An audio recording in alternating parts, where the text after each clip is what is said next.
ప్రియమైన సహోదరి సహోదరులారా, దేవుని నామంలో మీ అందరికీ వందనాలు.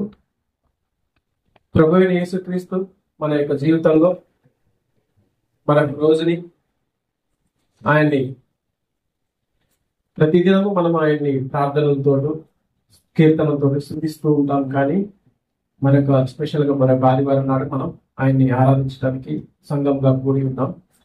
ఈ యొక్క 40వ కీర్తనను చూసినట్లయితే 40వ కీర్తన దావీదు మహారాజు రచించిన కీర్తన.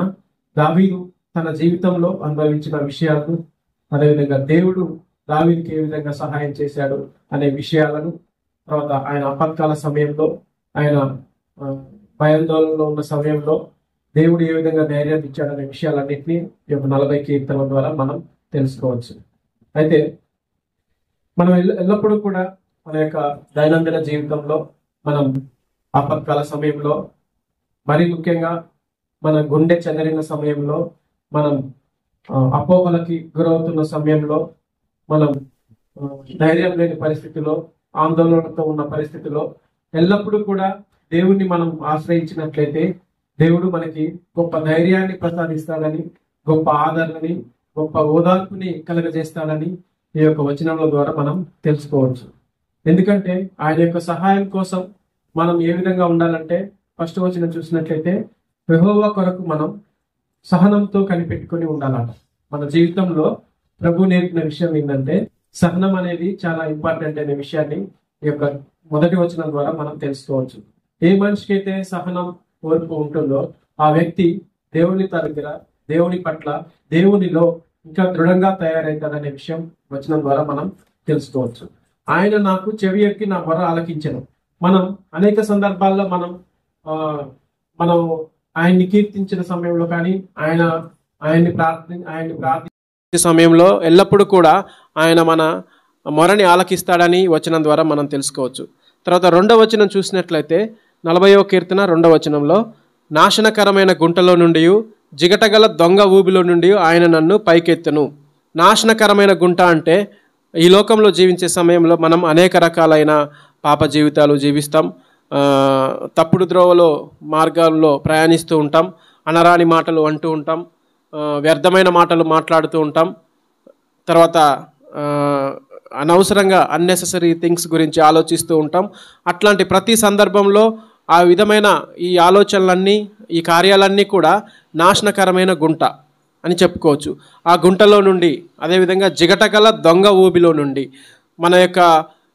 మన ప్రవర్తించే విధానం కానీ, దేవునికి దూరంగా ఉన్న విధానం కానీ, తర్వాత దేవునికి దగ్గరగా లేకుండా మన సొంతంగా మన ఇష్టానుసారంగా జీవించినట్లయితే దాన్ని కూడా దొంగ యొక్క ఊబి అని వర్ణించవచ్చు. ఆ ఊబి నుండి దేవుడు మనల్ని పైకెత్తుతాడు. ఎప్పుడైతే మనం దేవుని పట్ల భయభక్తులతో, ప్రేమతో ఆయన్ని మొరపెట్టినట్లయితే ఆ యొక్క ఊబిలో నుండి మనల్ని పైకెత్తుతాడు అని ఈ యొక్క వచనం ద్వారా మనం తెలుసుకోవచ్చు.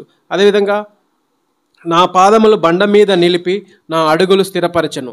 అంటే ఒక వ్యక్తికి, ఒక బురదలో నిలబడ్డ వ్యక్తికి ఒళ్ళంతా కూడా బురద, కాళ్ళకి బురద ఉన్నట్లయితే ఆ వ్యక్తిని దేవుడు పైకి లాగుతాడు, అంటే పాపం నుంచి పైకి లాగుతాడు. అంత మాత్రమే కాకుండా ఆ బురదతో ఉన్న వ్యక్తిని బండ మీద నిలబెట్టి శుభ్రపరుస్తాడు. అంటే ఆయనకున్న చెడు తలంపులని, చెడు యొక్క పర్యవసనాలు అన్నిటినీ కూడా తన యొక్క వాక్య రూపంలో, తన వాక్యాన్ని ఎప్పుడైతే ప్రజలు, భక్తులు వాక్యం పట్ల శ్రద్ధతో ఉండి వాక్యాన్ని చదువుతూ ఉన్నట్లయితే ఆటోమేటిక్గా మనిషి వ్యక్తిగతంగా పరిశుద్ధంగా జీవిస్తాడు. ఆ విధంగా దేవుడు తన యొక్క పాదాలని బండ మీద నిలిపి శుభ్రపరుస్తాడనే విషయాన్ని ఈ యొక్క వచనం ద్వారా మనం తెలుసుకోవచ్చు. తర్వాత ప్రభువుకి కొత్త గీతము 3వ వచనం చూసినట్లయితే, తనకు స్తోత్ర రూపమగు క్రొత్త గీతమును మన దేవుడు నా నోట నుంచెను. అనేకులు దాన్ని చూసి భయభక్తులు కలిగి యెహోవా యందు నమ్మిక ఉంచుదురు. అంటే అనేక మంది కూడా ప్రభు పట్ల ప్రేమతో మనం కీర్తనలు పాడుతున్న ప్రతి సమయంలో కూడా మన యొక్క యెహోవా యందు నమ్మిక ఉంచెదరు అని వచనం ద్వారా తెలుసుకోవచ్చు. తర్వాత 4వ వచనం చూసినట్లయితే, గర్విష్ఠులైనను త్రోవ విడిచి అబద్ధముల తట్టు తిరుగువారినైనను లక్ష్య పెట్టక యెహోవాను నమ్ముకునివాడు ధన్యుడు. ఒకసారి 4వ వచనం మనం చూసినట్లయితే, ఎవరు ధన్యులు అంటే గర్విష్ఠులైనను, ఎవరైతే ఈ లోకంలో గర్వంతో నిండి ఉంటారో, వారు కానీ, తర్వాత త్రోవ విడిచి దేవుని మార్గంలో కాకుండా దేవుని మార్గానికి పక్కగా ఉంటూ త్రోవ విడిచి అబద్ధములాడుతూ ఎల్లప్పుడూ అబద్ధములాడుతూ తిరిగే వారిని లక్ష్య పెట్టక, వారితో సహవాసం చేయక, వారి పట్ల ప్రేమతో ఉండకోకుండా, వారితో కాకుండా యెహోవాను నమ్ముకునే వారు ఎవరైతే ఉంటారో వారు ధన్యులు అని ఈ వచనం ద్వారా మనం తెలుసుకోవచ్చు. ఎవరు ధన్యులు అంటే యెహోవాను నమ్ముకున్న వారే ధన్యులు. ఎవరికి దూరంగా ఉండాలి? గర్విష్ఠులకు దూరంగా ఉండాలి. త్రోవ విడిచి అబద్ధములు ఆడుతూ తిరిగే వారికి దూరంగా ఉండాలి అని ఈ వచనం ద్వారా మనం తెలుసుకోవచ్చు. తర్వాత యెహోవా 40వ కీర్తన 5వ వచనం చూసినట్లయితే, యెహోవా నా దేవా, నీవు మా ఎడల జరిగించిన ఆశ్చర్య క్రియలను, మా ఎడల నీకున్న తలంపులను బహువిస్తారములు. ఇక్కడ ఒక పాయింట్ గమనించాలి ప్రియ సహోదరి సహోదరులారా. దేవుడు మన ఎడల చూపించిన కార్యములు చాలా అద్భుతమైనవి, ఆశ్చర్యమైనవి. తర్వాత మన ఎడల ఆయనకున్న తలంపు బహువిస్తారములు. ఇది విస్తారం అంటే కొంచెం మాత్రమే కాదు, ఒక ప్రాంతానికి సంబంధించిందే మాత్రమే కాదు, జీవితంలో 1 సంవత్సరానికి సంబంధించింది మాత్రమే కాదు, మన జీవితాంతం కూడా మనం జన్మించిన కాడి నుంచి మరణించేదాకా బహుకాలమంతా, జీవితకాలమంతా మన పట్ల ఆయనకున్న తలంపు బహువిస్తారములు. తర్వాత మన జీవితంలో ఆయన చేసిన కార్యాలు కూడా అనేక ఆశ్చర్య కార్యాలు, అద్భుత కార్యాలుగా ఉంటాయని ఈ వచనం ద్వారా మనం తెలుసుకోవచ్చు. ఎందుకంటే మనం గమనించినట్లయితే మన జీవితంలోనే ప్రతి ఒక్కరు కూడా వారి యొక్క ఇండివిజువల్ లైఫ్ తీసుకున్నట్లయితే వారు దేవుణ్ణి ఎరిగిన కాడి నుంచి ఇప్పటి వరకు అనేక సందర్భాల్లో మనకు తెలిసి తెలియక దేవుడు మన పట్ల అద్భుతమైన కార్యాలు చేశాడు. మనం బాధగా ఉన్న సమయంలో ధైర్యాన్ని ఇచ్చాడు. గుండె చెదిరిన ప్రతి సమయంలో దేవుడు మనకి ధైర్యాన్ని ప్రసాదించాడు. ఆపత్కాలంలో నేనున్నాననే ధైర్యం ప్రసాదించాడు. అనేక సందర్భాల్లో కూడా దేవుడు మనకి ఎంతో గొప్పగా ఆశ్చర్య రీతిలో మనల్ని కాపాడాడు అనే విషయాల్ని కూడా మనం ఈ యొక్క 5వ వచనంలో తెలుసుకోవచ్చు. తర్వాత దేవుడు బలులైనను నైవేద్యములైనను కోరలేదు. నీవు నాకు చెవులు నిర్మించి ఉన్నావు, దహన బలులైనను పాప పరిహారార్థ బలులైనను నీవు తెమ్మనలేదు. అంటే దేవుడు మనల్ని దహన బలులు తెమ్మన్నాడా? తెమ్మనలేదు. పాప పరిహారార్థ బలులు తెమ్మన్నాడా? తెమ్మనలేదు. కానీ ప్రభువు ఎల్లప్పుడూ కూడా విశ్వాసంతో, దేవుడు ప్రజలు ఎల్లప్పుడూ కూడా విశ్వాసంతో ఉండాలని మనకి పదే పదే బైబిల్ వచనాల్లో గుర్తు చేస్తూ చెప్పడం జరిగింది. తర్వాత 8వ వచనం చూసినట్లయితే, నా దేవా, నీ చిత్తము నెరవేర్చట నాకు సంతోషము, నీ ధర్మశాస్త్రము నా అంతర్యములో ఉన్నది. నా పెదవులు మూసుకొనక మహాసమాజంలో నీతి సువార్తను నేను ప్రకటించి ఉన్నానని నేనేంటిని. అంటే మనం ఏ విధంగా ఉండాలంటే మన పెదవులు మూసుకొనక మహాసమాజంలో ప్రభు యొక్క నీతి సువార్తను ప్రకటించేలాగున మనం ఉండాలని దావీదు కూడా ఈ యొక్క వచనాల ద్వారా వివరించడం జరిగింది. తర్వాత నీ నీతిని నా హృదయంలో ఉంచుకొని నేను ఊరకుండలేదు, నీ సత్యమును నీ రక్షణను నేను వెల్లడి చేసి ఉన్నాను. ఆయన సత్యాన్ని, ఆయన రక్షణను ఎల్లప్పుడూ ఇతరులకు వెల్లడి చేస్తూ ఉండాలి. ఆయన నీతిని మన హృదయంలో ఊరికనే ఉంచుకొనక ఆయన నీతిని మనం సమాజంలో అనేక మందికి ప్రచారం చేసే బాధ్యత మనపై ఉందని కూడా ఈ వచనాల ద్వారా మనం తెలుసుకోవచ్చు. తర్వాత యెహోవా, నీవు నీ వాత్సల్యమును నాకు దూరము చేయవు. ప్రభువు ఆయన యొక్క వాత్సల్యాన్ని ఎల్లప్పుడూ కూడా మనకి దూరం చేయకుండా తన వాత్సల్యాన్ని, ప్రేమను ఎల్లప్పుడూ మనపై కుమరిస్తూ మనల్ని ఎంతో ప్రేమిస్తూ తన యొక్క వాత్సల్యాన్ని చూపుతూ ఉన్నాడని ఈ యొక్క వచనం ద్వారా తెలుసుకోవచ్చు. తర్వాత 12వ వచనం చూసినట్లయితే 40వ కీర్తన 12వ వచనం, లెక్కలేని అపాయములు నన్ను చుట్టుకొని ఉన్నవి, నా దోషములు నన్ను తరిమి పట్టుకొనగా నేను తల ఎత్తి చూడలేకపోతిని, లెక్కకు అవి నా తల వెంట్రుకలను మించి ఉన్నవి. ఇక్కడ వచనం చూసినట్లయితే లెక్కలేని అపాయములు, మన జీవితంలో కూడా అనేక అపాయాలు, రోజుకి ఒకటి కాకపోయినా అనేక సందర్భాల్లో రోజుకి అనేక అపాయాలు మనల్ని చుట్టుముడుతూ ఉంటాయి. జీవితకాలంలో లెక్కలేని అపాయాలు, లెక్కించడానికి తల వెంట్రుకలు కూడా సరిపోవు. అట్లాంటి ప్రతి ఒక్క అపాయ పరిస్థితుల నుంచి, ప్రతి ఆపత్కాల పరిస్థితుల నుంచి ప్రభువు మనల్కి రక్షణగా ఉన్నాడు కాబట్టి ఆయన్ని మనం కీర్తించాలి. తర్వాత నా హృదయము అధైర్యపడి ఉన్నది.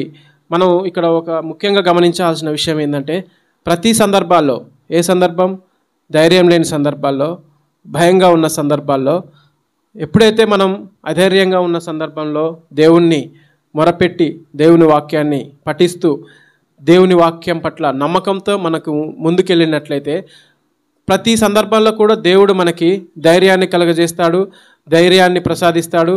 అంటే మనకి ఓదార్పుని కలగజేస్తూ మనకి సరళమైన మార్గాల్ని ఆయన తన వాక్య రూపం ద్వారా మనకి తెలియజేస్తూ ఉంటాడు. తర్వాత మన జీవితానికి వెలుగుగా ఆయన వాక్యాన్ని మనం పఠించాల్సిన అవసరం ఎంతైనా ఉంటుందని ఈ వచనం ద్వారా మనం తెలుసుకోవచ్చు. తర్వాత 14 నుంచి 17 వచనాలు చూసినట్లయితే ప్రభు యొక్క రక్షణ ఎంతో ఉన్నతమైనది. తర్వాత ఆయన నిత్యము ఆయన యొక్క మహిమ ఎల్లప్పుడూ నిత్యము ఉంటుందని ఈ వచనం ద్వారా మనం తెలుసుకోవచ్చు. తర్వాత మనల్ని చూసి అంటే ఆహా ఆహా అని పలుకువారు, 15వ వచనం, నన్ను చూసి ఆహా ఆహా అని పలుకువారు తమకు కలుగు అవమానమును చూసి విస్మయం పొందుదురుగాక. మనం దేవునికి మందిరానికి వచ్చే సమయంలో కానీ, దేవుని పట్ల ప్రేమతో ఉన్న సందర్భంలో కానీ, దేవుని యొక్క నియమాలని మనం పాటించే సమయంలో మనకి ఇతరులు మనల్ని అవహేళన చేసినా, అవమానించినా, ఆహా ఓహో అంటూ మన పట్ల ఎగతాళిగా ప్రవర్తించినా కూడా దేవుడే మనకి ధైర్యాన్ని కలగజేస్తాడు. ఆయన మన పట్ల మనతో పాటు ఉంటాడు. కాబట్టి ఆ విధంగా ఎగతాళి చేసిన వారు విస్మయం చెందేలాగున దేవుడు అనేక కార్యాలు, అద్భుత కార్యాలు చేస్తాడని ఈ వచనం ద్వారా మనం తెలుసుకోవచ్చు. తర్వాత 17వ వచనం చూసినట్లయితే, నేను శ్రమల పాలై దీనుడనైతిని, ప్రభువు నన్ను తలంచుకొనుచున్నాడు, నాకు సహాయము నీవే, నా రక్షణకర్తవు నీవే. మనము శ్రమల పాలైన ప్రతి సందర్భాల్లో ప్రభువు మనల్ని తలుచుకుంటాడు. మన శ్రమల్ని దరిచేయనేయకుండా, ఒకవేళ శ్రమలు వచ్చినా కూడా వాటిని ఎదుర్కొనే ధైర్యాన్ని, శక్తిని ఆ దేవుడు ఎల్లప్పుడూ మనకి కలగజేస్తాడని వచనం ద్వారా తెలుసుకోవచ్చు. తర్వాత నీవే నా రక్షణకర్తవు అంటే ఆపత్కాల సమయంలో దేవుడే మనకి రక్షణకర్తగా ఉన్నాడని ఈ వచనం ద్వారా తెలుసుకోవచ్చు. ఆయన సహాయం చేస్తూ ఆయన మనకి రక్షణకర్తగా ఉన్నాడు. కాబట్టి ప్రభువా అంటే నా దేవ ఆలస్యం చేయకుము అంటే మనకి సహాయం చేసే దేవుడు మనకి దగ్గరలోనే ఉన్నాడు. అంతేవిధంగా ఎల్లప్పుడూ మనం ఆయనతో దగ్గరగా ఉన్నట్లయితే ఎల్లప్పుడూ మనతో పాటే ఉంటాడు. కాబట్టి ఈ యొక్క దావీదు కీర్తన ప్రభు యొక్క గొప్ప మహోన్నతాన్ని, దావీదు మహారాజుకి దేవుడు ఏ విధంగా సహాయం చేశాడనే విషయాల్ని 40 వచనాల ద్వారా మనం తెలుసుకోవచ్చు. ప్రియ సహోదరి సహోదరులారా, ఈ యొక్క 40వ కీర్తన ద్వారా మనం తెలుసుకోవాల్సింది ఏంటంటే, ప్రతి సందర్భాల్లో మనం అధైర్యంగా ఉన్న సందర్భాల్లో మన గుండె చెదరి అధైర్యపడుతున్న ప్రతి సమయంలో, తర్వాత అవమానం ఎదుర్కొంటున్న ప్రతి సమయంలో, భయాందోళనలకు గురవుతున్న ప్రతి సమయంలో దేవుడు మనకి ధైర్యంగా ఉన్నాడని దృఢమైన నమ్మకంతో, విశ్వాసంతో ఆయన పట్ల నమ్మకంతో ఉన్నట్లయితే దేవుడే ఎల్లప్పుడూ మనకు సహాయం చేస్తాడు. మరీ ముఖ్యంగా ఈ సందర్భంలో జీవితంలో దేవుడు మనకి చేసిన మేలులన్నిటిని బట్టి 1 కాదు 2 కాదు లెక్కలేనన్ని మేలులు మన జీవితంలో మనం జన్మించిన కాడ నుంచి ఇప్పటివరకు అనేక మేలులు చేశాడు. కాబట్టి ప్రతి ఒక్క మేలుకి మనం ఆయనకి థ్యాంక్స్ చెప్తూ కృతజ్ఞతాపూర్వకంగా ఈ యొక్క ఆరాధనలో పాల్పంచుకుందాం. విన్న వాక్యాన్ని బట్టి దేవుని నామానికి మహిమ కలుగునుగాక. ఆమేన్.